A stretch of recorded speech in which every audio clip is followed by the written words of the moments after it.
Hi there, I'm a design innovation student from GSA and I'm here to talk about coffee. If you're like me, I'm sure you start your day with a cup of coffee in the morning. My coffee waste journey started when my neighbor slipped in a note under my door, letting me know that our recycling bin wouldn't be collected by the council due to COVID-19. It got me thinking about ethical coffee consumption and started this project. Let's take a look at some numbers from my desk research. First of all, 30 billion capsules end up in the landfill every year.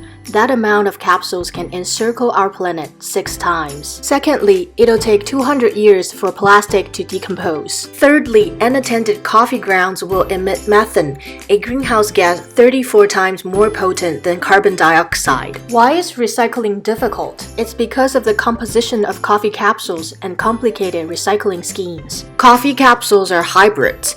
To recycle, people have to separate its 3 components, and companies and governments didn't make it easy to recycle. On a government level, for a small capsule, just look at how many different bins people need to use. On a company level, there are multiple recycling policies, which is confusing. There's also the issue with geographical restriction and unclear instruction. Finding out how to recycle capsules is like being in a maze. In conclusion, the burden placed on users means they might not bother to recycle. Changing the situation should start with emphasizing with people involved. 4 groups of stakeholders are identified. First of all, the capsule users. Using Mural, I interviewed 5 individuals, including 2 extreme users. I divided my questions into 3 sections: purchasing, using, and disposing, to understand user behavior. After gaining the data, I first used affinity diagramming.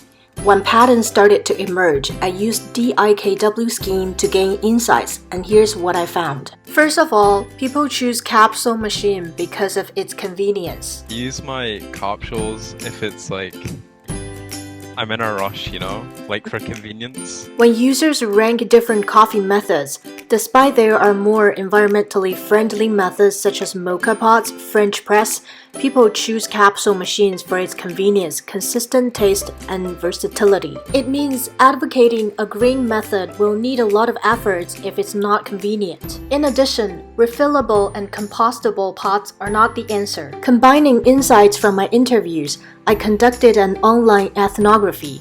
I browsed hundreds of reviews on Amazon and completed an empathy map. People love the idea of refillable pots, but they complained about the coffee tastes watery. Since compostable pots are a little bit more expensive, my participants said they wouldn't consider them. Similarly, people prefer convenient recycling systems without taking anything apart. The better recycling has got to be number 1. Number 2, tangible products. Number 3, monetary incentives. In terms of government, I had a phone conversation with Maury policy officer and went to Waterford Recycling Center with an engagement tool to confirm my desk research and inquire about recycling support. Because of limited resources, the council has other priorities than coffee capsule waste for now. I interviewed 6 environmental organizations with different interview methods. 2 of them are charities. 4 are for-profit organizations dealing with coffee waste. Collaborating with Garfi, we interviewed Wastebusters. I created our first engagement tool, an explainer video for 5 sustainable design strategies. We gave a structure to our conversations with Phil. After the video, we used Miro. With the strategies listed on the left, we asked Phil which initiatives at Wastebusters belong to which strategies and how to motivate people to be more sustainable. We then interviewed Neil, the manager at Green Hive. Noticing that too much information was packed in the explainer video, I proposed to break it down with Google Form. Afterwards, I analyzed the data for both charities and understood different business models. Using a workshop format, I interviewed Revive, an eco-prize that develops bio-oils and fertilizers from spent coffee grounds, and I mapped out their journey. Revive and Green Hive offer different perspectives on how to motivate people to be more sustainable. As a charity, Green Hive believed in education and campaigning. As an enterprise, Revive emphasized on circular economy. I then interviewed Susan, who turns capsules into jewelry. The 5th organization I interviewed was Grey Composting for food waste. Lastly, I interviewed Aurora about their pioneer project, Green Grow. My first insight after all the interviews is that for-profit enterprise has a more effective system to motivate people. Secondly, businesses are focusing on commercial rather than residential coffee waste. Finally, I interviewed Greenbridge Organics and learned that ethical coffee companies are looking for green packaging. Since there are many opportunities, I created a How Might We board. By eliminating different constraints, I finally decided on my design question. How might we apply for-profit enterprise model within the circular economy framework to motivate companies to offer a convenient recycling system for residential coffee waste? I came up with 4 ideas. During my interview with Susan, the local artist, she mentioned that one frustration is that she doesn't get enough capsules of a certain color. Revive's founder, Scott, mentioned that they're missing out on the residential coffee waste now that everyone's working from home. I wanted to bridge the gap between users who want a convenient recycling system and businesses that need coffee waste as raw materials. Using gray composting model, my business will collect coffee waste from residential area and separate the pods to sell coffee grounds to companies or capsules to local artists. Using Wastebusters model, my second idea is to have a drop-off bin outside of Wastebusters. The business gets a stipend from the local council for diverting waste from landfill, and we will give raw materials back to local communities. Using Green Hive's model, my third idea is to have volunteers collecting coffee waste and bring them back to the workshop and make plastic clocks or aluminum jewelries and sell them online. My fourth idea is to use Aurora's technology, mycelium, the root structure of mushrooms. When it binds together organic matters like spent coffee grounds, it becomes durable and can grow into predictable shapes with the correct mold. So my idea is similar to a capsule manufacturer. The first step is to grow mushroom and capsule-shaped mycelium. The feasibility has been confirmed by Aurora during our meeting, and selling capsules to coffee companies will be the second step. Because the spent coffee grounds will be used to grow new batch of capsules, the business will be motivated to recycle.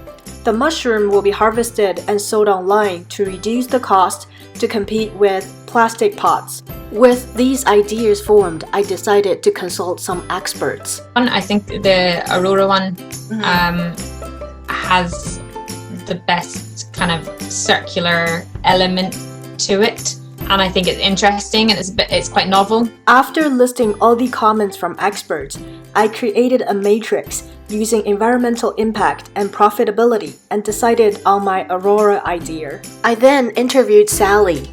We would definitely try that out.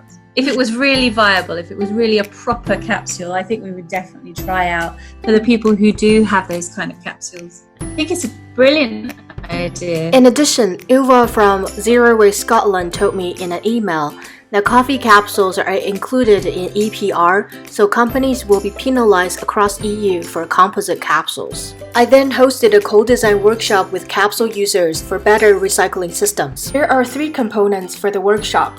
I turned my first interim review video into an engagement tool. I then showed them successful case studies and started a co-design session. The first insight is that 2 types of people will interact differently with the recycling system because of their age and their values, so I created 2 personas. In addition, participants want to have additional capsules as rewards and an impact report. With all the insights, I prototyped 3 items. I grew my own mycelium capsules. I created a service blueprint to show how users will purchase and recycle capsules both online and offline. Margaret, the mature user who's community-oriented, will purchase in store and recycle her old capsules in a drop-off bin at the store. Aria, the young and tech-savvy user, will purchase online and mail back used capsules with a prepaid envelope.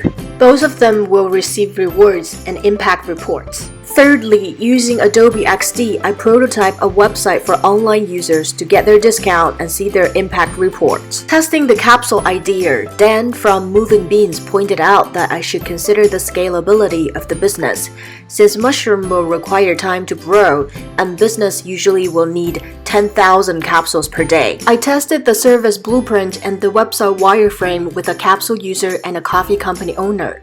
They both thought it was smooth and offered minor tweaks. So what's next? My project was judged highly commended in SIE's Fresh Idea competition and will be invited for the second round.